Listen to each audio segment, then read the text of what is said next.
In our headlines on this Tuesday, August 25th here in South Korea.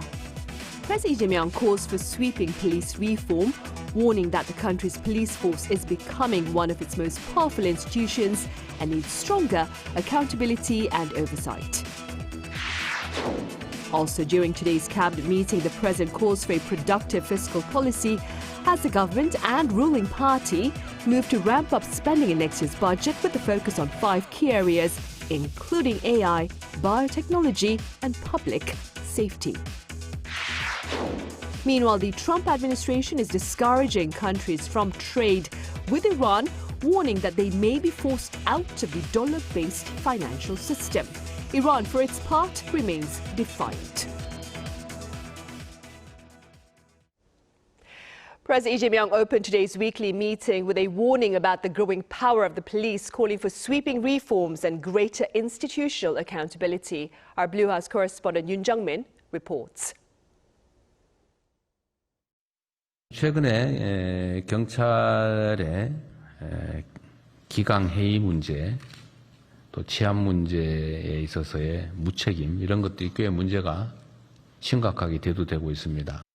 President Lee Jae-myung opened Tuesday's cabinet meeting by urging that the current system be overhauled in the wake of a series of police misconduct incidents, including the latest one where a police officer in Jeju was accused of falsely closing missing persons cases.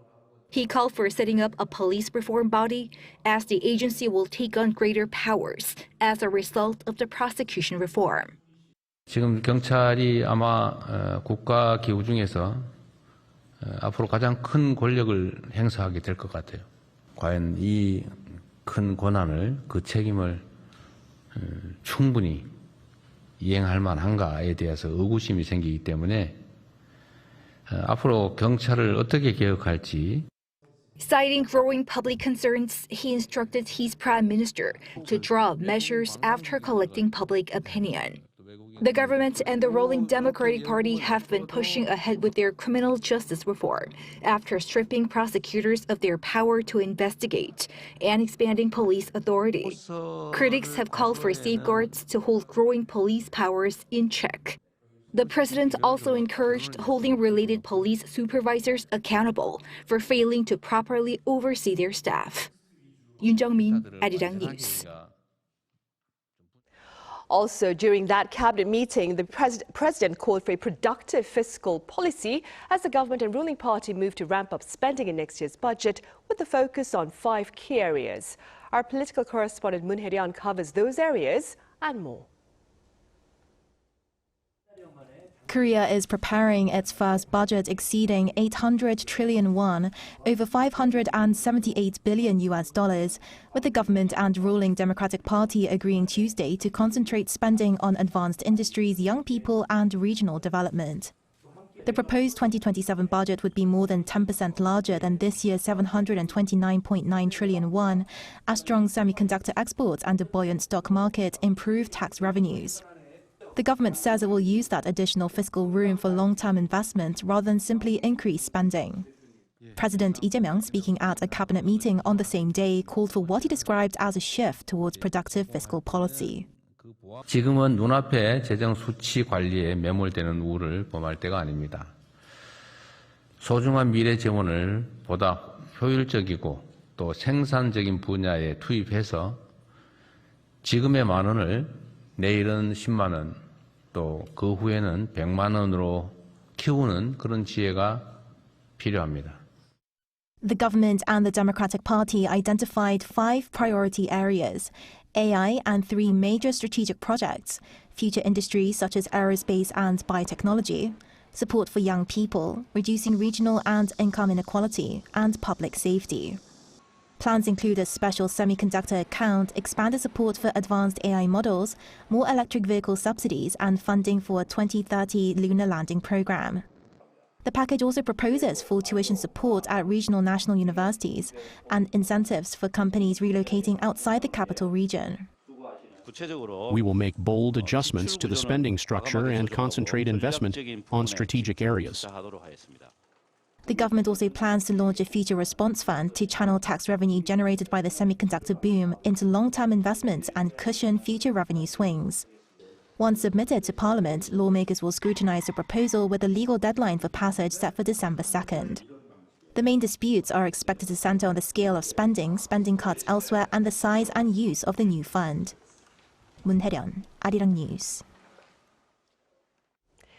South Korea's business sentiment turned positive for the first time in 6 months on the back of a stable won and prospects of greater Chuseok spending. According to the Federation of Korean Industries on this Tuesday, the Business Survey Index forecast for September stands at 102. A reading above 100 indicates optimism, while a reading below implies pessimism.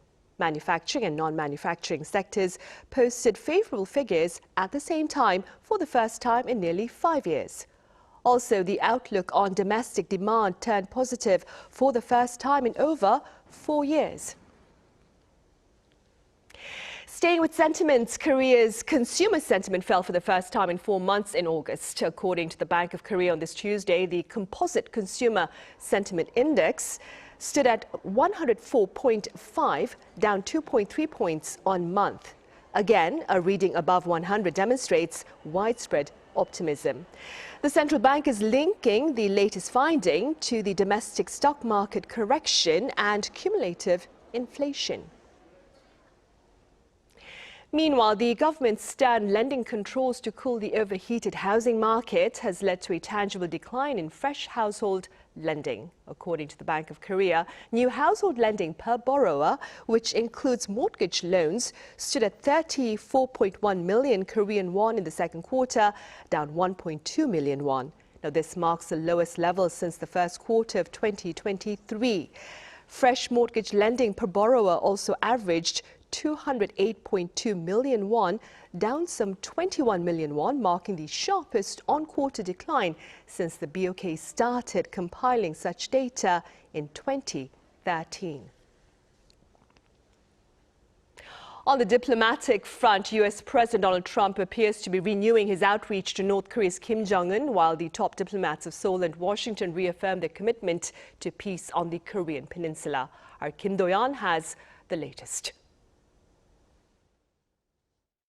No words, just pictures. U.S. President Donald Trump on Monday local time posted 3 photos on social media of his past meetings with North Korean leader Kim Jong-un. This comes as Trump has been reaching out to Kim on social media since early last week, to which the regime has yet to officially respond. As hopes for the resumption of talks between the two sides grow, South Korea is gearing up for its role as a mediator. In fact, late Monday Seoul time, Foreign Minister Cho Hyun and his U.S. counterpart Marco Rubio held a phone conversation where South Korea's top diplomat said the government will do its utmost so that messages from the United States lead to resumed dialogue and peace on the Korean peninsula. The two also took time to discuss alliance coordination in general, including possible cooperation in the Strait of Hormuz. But what caught the public's attention was the lack of the term denuclearization in the conversation between the two, a shared goal for some time when it comes to North Korean policies. However, things are changing as the Trump administration tries to bring Kim back to talks. In a phased approach, Stage 1 is a nuclear halt, which essentially means no nuclear tests or ICBM launches. Once a certain level of trust is built, Stage 2 is reducing the number of nuclear weapons.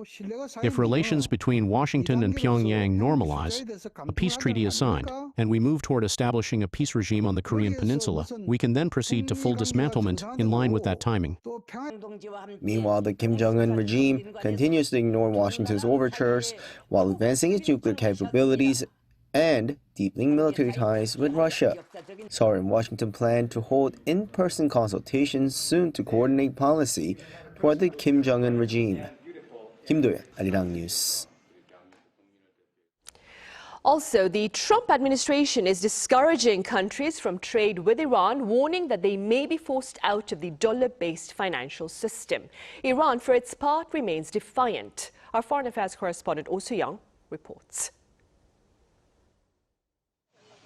Washington has announced a fresh wave of sanctions on Iran and countries trading with it, labeling the move as an economic D-Day for Tehran. Treasury Secretary Scott Bessent said Monday that the latest campaign would target the international networks helping Tehran trade, evade sanctions, and finance its weapons programs. Every country has a defined timeline to shut down activities we have identified. If they do not take action, we will do so unilaterally through Treasury authorities. For example, every branch of Bank Melee must be shuttered and dark. And let me be clear, any entity that facilitates money laundering on behalf of Iran will be removed from the U.S. dollar system. The clock just started ticking. The move comes nearly 6 months after the United States launched military operations against Iran. With the latest measure, Washington expands the risk of secondary sanctions to transactions involving 5 key sectors: digital assets, technology, gold, aviation and shipping. It also blacklisted more than 60 individuals, entities and vessels allegedly helping Iran acquire nuclear and missile technology, conduct cyber operations and generate oil revenue. Iran's enablers purchase, transport its petroleum. They facilitate the flow of its finances through exchange houses and free trade zones. They welcome Iran's flights and maintain registries on its behalf. They turn a blind eye to seaborne fuel transfers and overland transits.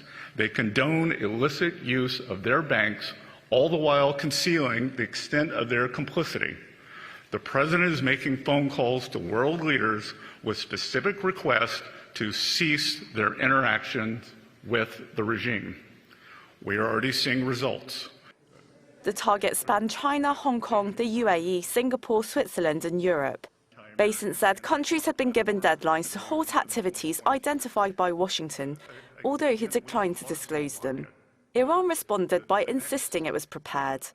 Economy Minister Ali Madanazadeh said Tehran had devised a 2-year plan to withstand the sanctions. Meanwhile, Iran's newly established Persian Gulf Strait Authority blacklisted 45 tankers for allegedly violating its transit rules, including 5 owned by South Korea's Sinokor Merchant Marine.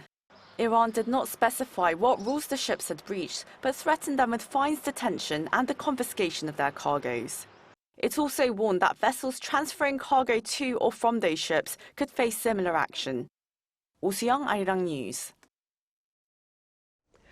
Also, on the international front, Canadian Prime Minister Carney has offered a conditional return to trade talks with the Trump administration, pointing out that Canada is not a U.S. subsidiary. Our Lee reports.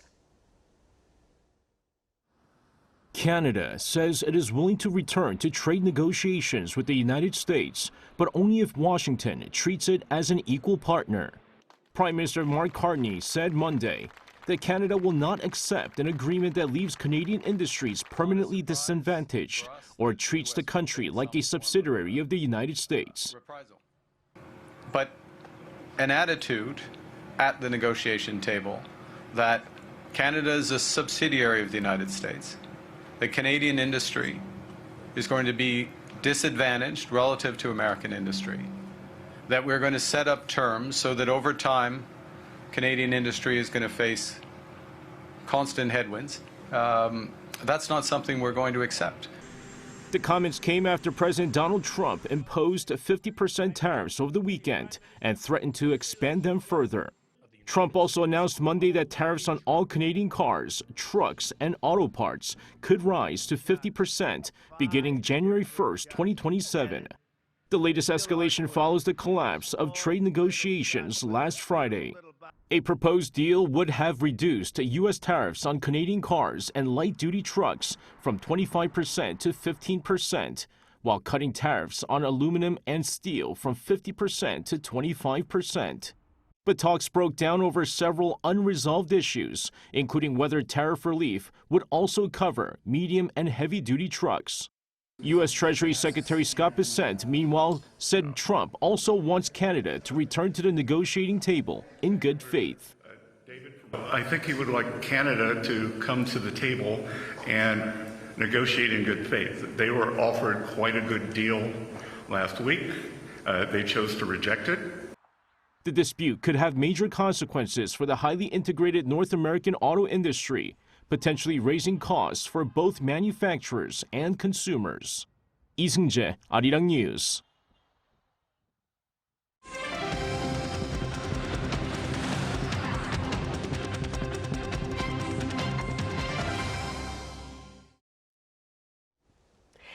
Esports will return as an official medal event at this year's Asian Games in neighboring Japan starting next month. That being said, our Hong Seo-jung sat down with one professional player here in the country for his story towards the gold medal. In one devastating move, the character Brian Fury takes the win. He's been controlled by the legendary Tekken 8 player, Ni.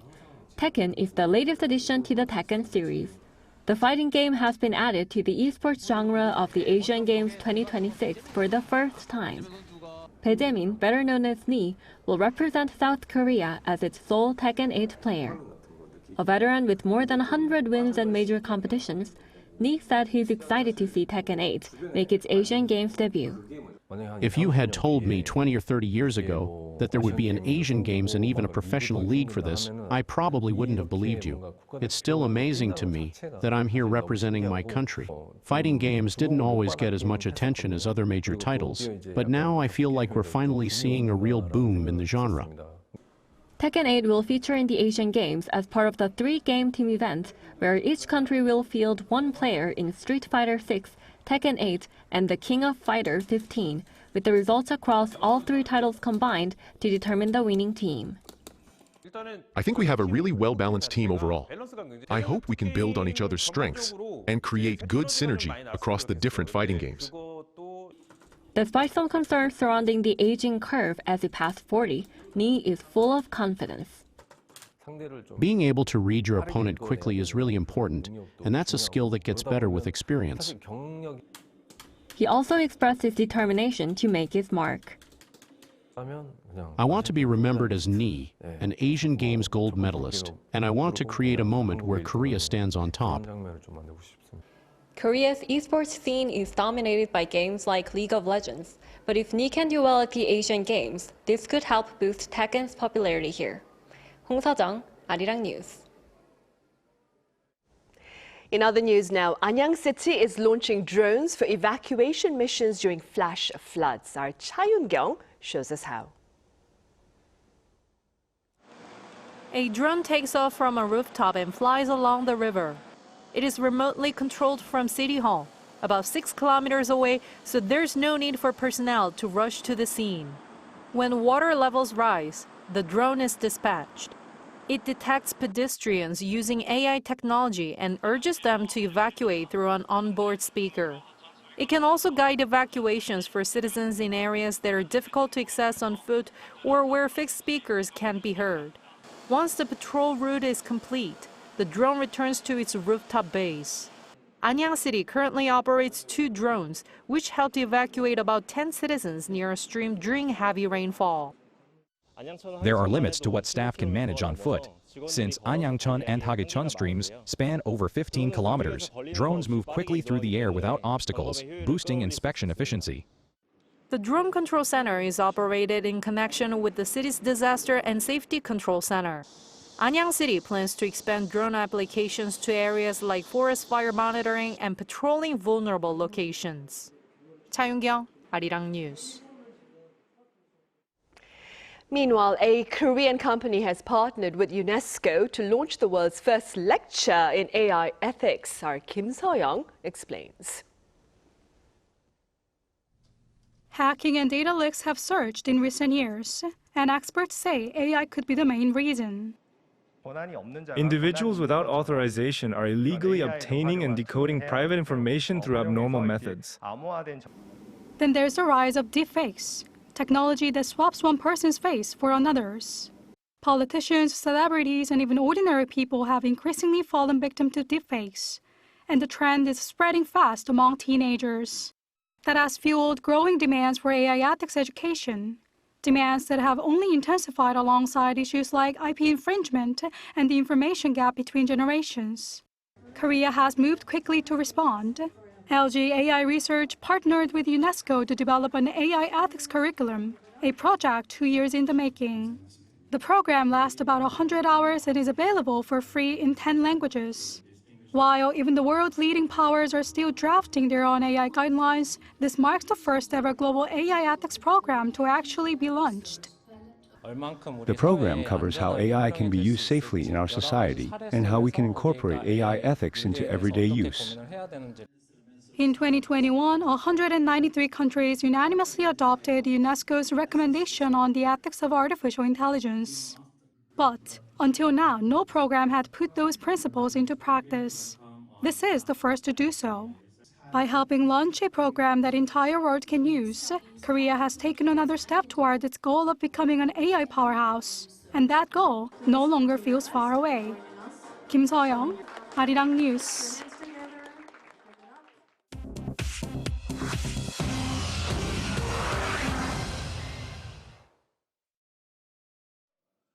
This is the world now. In the United States, the Trump administration is pushing to make its huge visa fees for skilled workers permanent. The Department of Homeland Security posted the proposed rule on Monday and would set the fee at just over $103,000 for new H-1B visas covering highly skilled foreign workers. Previously, those visas used to cost between $2,000 and $5,000. Trump temporarily imposed a higher fee last year, and it expires next month. The new rule faces legal challenges but could become finalized by the end of the year. Israeli Prime Minister Benjamin Netanyahu has said that Iran tried to kill one of his sons. Netanyahu said on Monday in a telephone interview with Israel's Channel 14 that, quote, Iran tried to murder one of my sons. He did not say when the alleged plot happened or which son was targeted. Netanyahu was answering a question about reports that Israel's Shin Bet security agency refused to give protection to a political rival ahead of the October election. He said he told the security agency chief that every candidate for prime minister should get proper security. In Haiti, gangs raided a neighborhood overlooking the capital on Sunday night, killing at least 30 people. The mayor of Chuseok released that death toll on Monday. Chuseok, a hillside town above Port-au-Prince, has been attacked by gangs around a dozen times since last year. Residents said the dead were killed just minutes from a police station and demanded the local police chief step down. The government has promised to restore order. New Zealand's Prime Minister Christopher Luxon said on Monday his party will put a bill to Parliament banning children under 16 from social media. Platforms would have to verify users' ages and could be fined up to 10% of their global revenue. Luxon said social media is exposing children to harmful content and addictive technology. It is not clear whether the bill has enough votes to pass, and one of Luxon's coalition partners says it will not support it. Chu Ji-hyun, Arirang News.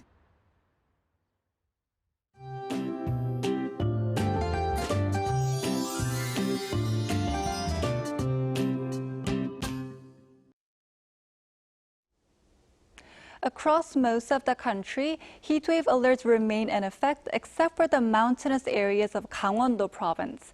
And tropical night advisories remain in effect across the capital area, including Seoul as well as along the coast. With the heat continuing both day and night, it's important to take extra care of yourself and stay hydrated.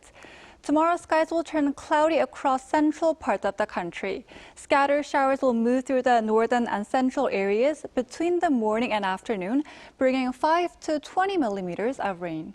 And as for temperatures, Seoul will start the day at 25 degrees Celsius, Chuncheon 23 and Busan 26 degrees. Then by the afternoon, Seoul will get up to 31 degrees, while the southern parts of the country with no rain, Daegu and Gwangju will soar to 35 degrees.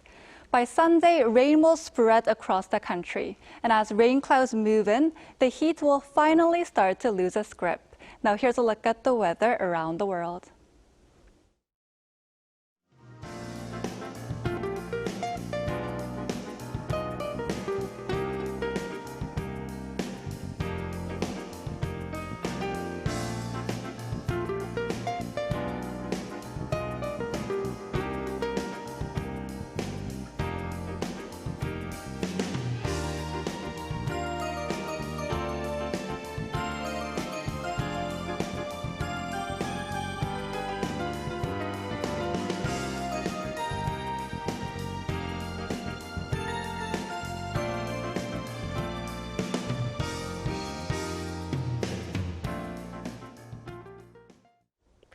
Those are the headlines at this hour here in South Korea. Coming up right after this break is our daily panel session, and today we touch upon K-musicals. Do stay with us. Thank you for now.